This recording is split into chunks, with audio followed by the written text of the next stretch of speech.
শারীরিক সম্পর্ক কোনো অপরাধ না, বিয়ে করলে সেটা ঠিক আছে, কিন্তু শুধুমাত্র যদি লাস্টে গিয়ে বিয়ে না করে তাহলে শুধু পুরুষের শাস্তি হবে। একটা অপরাধ শুধুমাত্র জেন্ডার বেসিসে চিন্তা করা যেতে পারে না। শিশু নির্যাতন দমন আইনে 9 ধারায় মূলত রেপের প্রভিশনগুলো আছে, যে রেপ এবং গ্যাং রেপ এই প্রভিশনগুলো আছে, এবং রেপ একটা অত্যন্ত জঘন্য অপরাধ, এবং এই ধরনের অপরাধের সর্বোচ্চ শাস্তি মৃত্যুদণ্ড, সেটা আমরা সবারই জানা আছে। কিন্তু পরবর্তীতে দেখা যায় যে একাধিক মামলা এরকম হয় যে বিয়ের প্রলোভনে ধর্ষণ, এটা একটা নতুন টার্ম হিসেবে বেশ কিছু বছর আগে থেকেই চলে আসছে। এবং এইটার মূল কথা হচ্ছে যে একজন ব্যক্তিকে বিয়ের প্রতিশ্রুতি দিয়ে, একজন ব্যক্তি অর্থাৎ কোনো মহিলাকে কোনো পুরুষ বিয়ের প্রতিশ্রুতি দিয়ে তার সাথে সম্পর্ক করেছে, যদিও তারা দুইজন অ্যাডাল্ট এবং তারা নিজেদের ইচ্ছায় এই শারীরিক সম্পর্কগুলো করেছে, তবুও এই মামলাগুলো দেয়া হয় মূলত এই কথাগুলো বলে, এই ধরনের অভিযোগ করে যে সে ওই সম্পর্কটা করেছে শুধুমাত্র বিয়ের প্রতিশ্রুতিতে এবং বিয়ের প্রলোভনে পড়ে। এবং এই ধরনের মামলাগুলো চলমান তো থাকছেই, যদিও হাইকোর্টের একাধিক ডিসিশনে এই ধরনের মামলাগুলোকে ডিসকারেজ করা হয়েছে, তারপরেও এই ধরনের মামলাগুলো চলেছে। শুধু মামলা চলেনি, মামলার ব্যবসাও ভালোই চলেছে।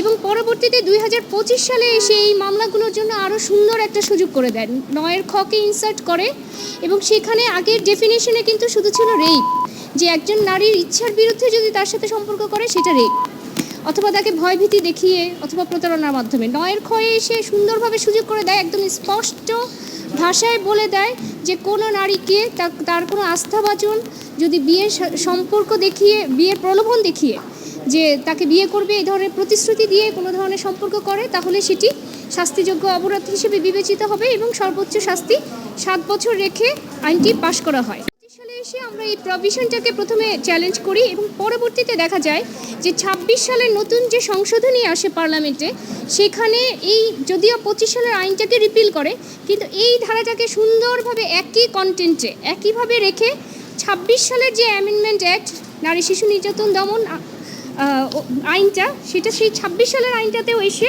সেই একই কথা রেখে দেয়, যে অর্থাৎ বিয়ের প্রতিশ্রুতিতে বা বিয়ের প্রলোভন দেখিয়ে যদি কোনো নারীর সাথে কোনো পুরুষ সম্পর্ক করে তাহলে সেই পুরুষের 7 বছরের জেল হতে পারে।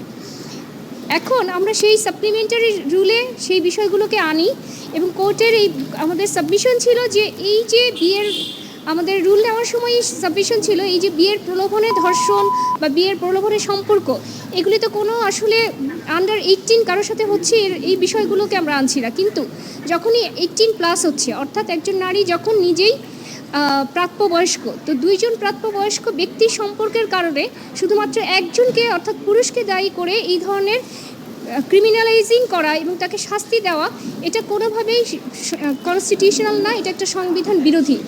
কারণ একটা অপরাধ শুধুমাত্র জেন্ডার বেসিসে চিন্তা করা যেতে পারে না। অর্থাৎ একজন নারী যদি এখন আজকে বিয়ের প্রতিশ্রুতি দেয় এবং পরবর্তীতে তিনি বিয়ে না করেন, তাহলে তাকে কি রেপ কেসে বা এই ধরনের কোনো ক্রিমিনালাইজিং সেকশনে আনা যাচ্ছে না। অথচ একজন পুরুষ যদি করেন তাহলে সেই ক্ষেত্রে তাকে 7 বছরের সাজার বিধান করা হয়েছে।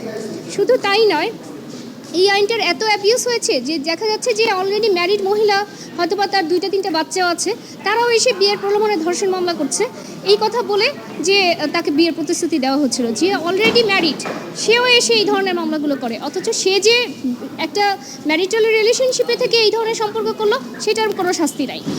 এবং বিয়ের যে বিষয়টা, বিয়েটা হচ্ছে একটু রিলিজিয়াস ম্যাটার, অর্থাৎ রিলিজিয়াস বিলিফ। এখন রিলিজিয়নে কোথাও বলে নাই যে বিয়ের প্রি কন্ডিশন হচ্ছে সম্পর্ক করা, বরং আমাদের ইসলাম ধর্মে বলা হয়েছে যে বিয়ের আগে যদি এই ধরনের জেনার সম্পর্ক থাকে তাহলে দুইজনেরই শাস্তির বিধান আছে। অথচ এখানে বলা হচ্ছে যে বিয়ে করলে এটা কোনো অপরাধ না, কিন্তু শারীরিক সম্পর্ক কোনো অপরাধ না, বিয়ে করলে সেটা ঠিক আছে, কিন্তু শুধুমাত্র যদি লাস্টে গিয়ে বিয়ে না করে তাহলে শুধু পুরুষের শাস্তি হবে। এবং এই ধরনের আইনগুলো একটা অদ্ভুত আনকনস্টিটিউশনাল আইন। এবং আমরা এই রুলটাই চেয়েছি যে এই যে সম্পর্ক আইনটা করেছে 9 খয়ের বৈধতা, সেটাকে আমরা চ্যালেঞ্জ করেছি, এবং আমরা বলেছি যে এই আইনটা হচ্ছে একটা বৈষম্যমূলক আইন। এবং আদালত আজ মাননীয় বিচারপতি হাবিবুল গনি এবং মাননীয় বিচারপতি সৈয়দ মোহাম্মদ তাজরুল ইসলামের বেঞ্চ এটাতে সাপ্লিমেন্টারি রুল জারি করেছে, এবং রুলে জানতে চেয়েছে নারী শিশু নির্যাতন দমন সংশোধন আইন 2026-এর মাধ্যমে সংযোজিত এই যে বিয়ের প্রলোভনে ধর্ষণের যে বিধানটা বা বিয়ের প্রলোভনের সম্পর্কের যে শাস্তিটা, সেটা কেন অকার্যকর, সংবিধান বিরোধী এবং বাতিল ঘোষণা করা হবে না।